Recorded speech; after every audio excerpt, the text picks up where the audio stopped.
Hi, welcome back to the Off Track Nomads YouTube channel. Today we'll be doing the second class of parts of speech. So let's move ahead. So here's a quick recap of the first class. People who have not seen the first class are requested to please go and watch the first class. I'll attach the link in the description and I'll just give you a quick recap of it. Okay, so a sentence has a subject. Every sentence has a subject, an object, and a verb. The subject and the verb together are known as a predicate. The subject tells us about what the sentence is about, and the predicate tells us about the subject. So basically, let's take a simple example about, yeah, Sham will retire next month. This sentence is about Sham. So basically, this is the subject. Now, will retire next month. It gives us one more, information about the subject. So this is the predicate. I hope everybody is clear with the basics of what is a subject and what is a predicate. Next point. A preposition in a sentence tells us about the relationship between the subject and the object. We did a couple of examples on this very particular point. And if you want more clarity on it, you can go and see the previous video.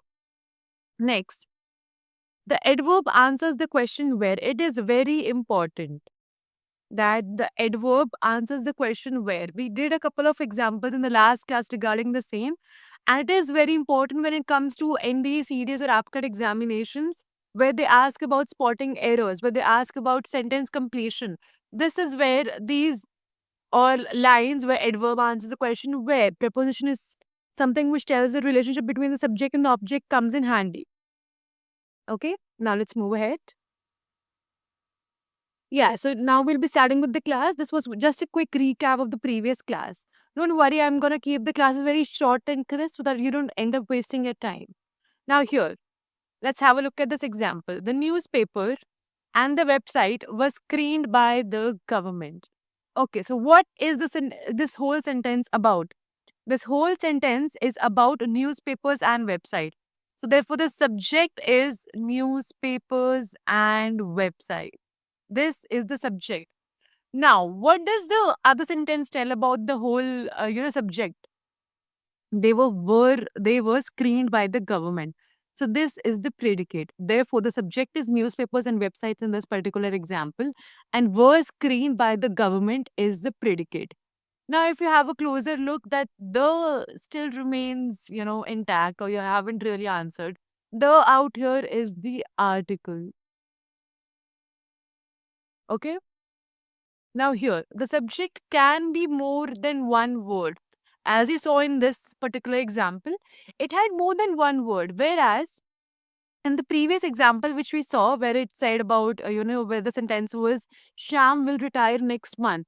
So out there was only one word which indicated the whole subject, which was Sham. But in this example, it says newspapers and websites.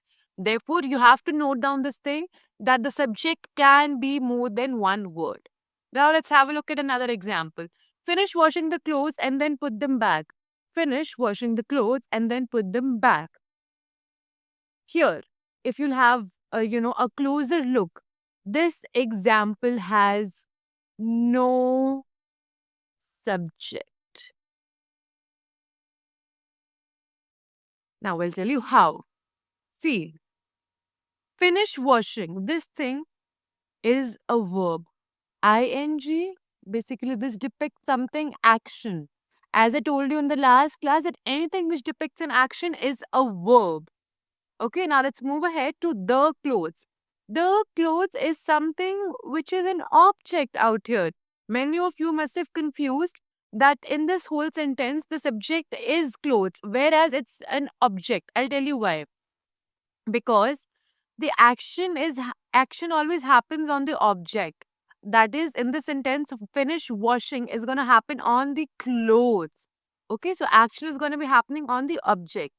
Now, and put them back is the predicate. Therefore, this whole sentence is only a predicate. I hope I was clear. There is no subject in this sentence because in this sentence, clothes is something on which the action is happening. And action out here is finish washing. Action or a verb, you can, use them interchangeably. So this whole sentence has no subject in it. Okay, now let's move ahead. It's a very important example, students. Please, I would like you to rewind and listen to it again if if you didn't get it in the very first time. There's one thing to note in this example is that some sentences might not have an and subject. Okay, I hope this was pretty clear. Now let's move ahead. Yeah, so told you. See, the very reason that I'm telling you this again and again and again is that a lot of students, I'm very sure that the moment they saw that sentence, it must have strike to them that, oh, clothes is something which is in subject here. But no, the previous example had no subject. Okay, let's have a look at another example. Shut the door. So, shut is an action which turns out to be a verb. The door is, however, an object because what do you have to do? You have to shut the door. Okay, so where is the action happening? On the door. So, what is the door going to be? An object. So, verb is going to be here, shut. Object is going to be the door, and subject is no subject. Now, if you have a look at this sentence, it's not a very complete sentence. It's more or less like an order giving sentence.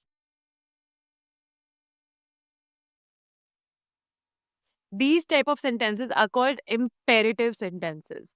Okay, sentences that give commands. Sentences which gives commands, instructions, orders, etc. Okay? I hope this is very clear that those sentences which gives command, instructions, orders are called imperative sentences. For example, push the door, pull the door, shut the door, or get up, come here. All these sentences are imperative sentences. Moving ahead. Okay, a sentence usually follows this particular structure. Okay, which is, a subject, an object, and a verb. A verb is always preceded by subject and succeeded by an object. Except, very important, students. I don't know how you usually start your sentences, very important notes, or whatever you do, but it is very, very important that except in imperative sentences, normally a verb is always preceded by a subject and succeeded by an object. I'll give you an example. Let's go with the example by which we started the class. Sham will retire after 20 years. What is Sham? Everybody knows it's the subject. Okay, now let's move ahead. This whole thing is a predicate. Now, if you have a very, detailed after look of this, retired is an action which is going to happen. That's going to be a verb. After 20 years is object. Okay. So a verb is always preceded by a subject and always succeeded by an object except in an imperative sentence. For example, shut the door. Okay, I hope I made myself very clear.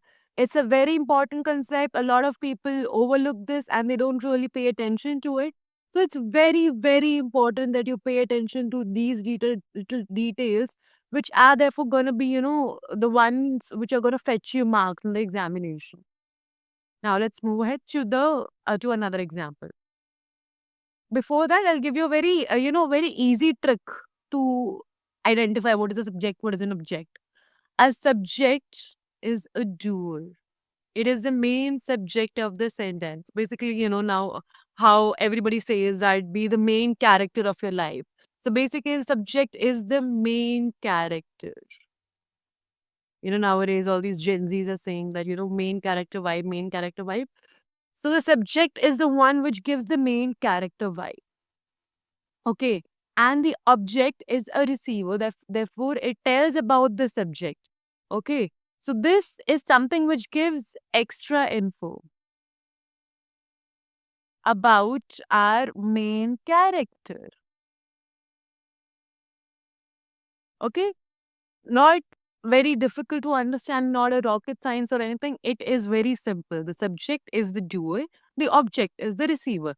The subject is the main character of the sentence, and the object tells about the subject. It gives more information about the subject. Okay. Now let's have a look at these four examples and then we'll wrap this class. First example, she rang the bell. Okay. So in this, you'll have a close look and you'll see she is something which is in subject. Rang, which is an action word, is the verb and the bell is an object. She is a subject, rang the bell. This whole thing is a predicate. Okay, easy, not very difficult. Now I think every one of you is gonna get a hold of it, hold of identifying what's subject, what's a verb, and what's an object. Moving ahead, the dog killed the cat. The dog is the subject. Killed, which is an action, is the verb. The cat again is an object. The out here is an article. Next example, he teaches English. He is subject, teaches is an action, so verb, English is an object. Rani gave me a ring. Rani is a subject. Gave is an verb. Me a ring is an object. Easy. I think everybody is now, pretty sure of how to identify a subject, an object, and a verb in a particular sentence. Okay, I hope nobody is gonna face any difficulty in it. Now, as I gave you a little homework in the last class, I'll give you another one in this class as well.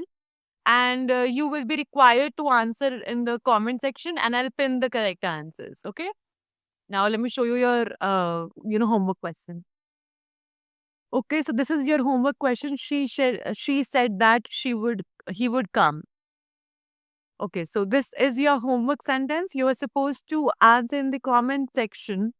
What is a subject? What is a verb? What is an object?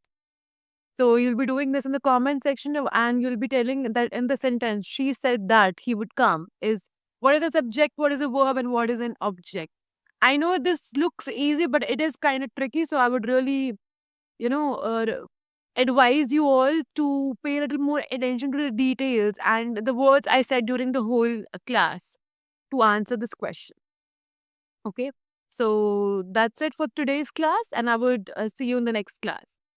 And I hope that you would answer the questions in the comment section. And I hope you all were clear about what is a subject and a predicate, what are imperative sentences, and what is the general structure of a sentence throughout the whole sentence, except the imperative sentences.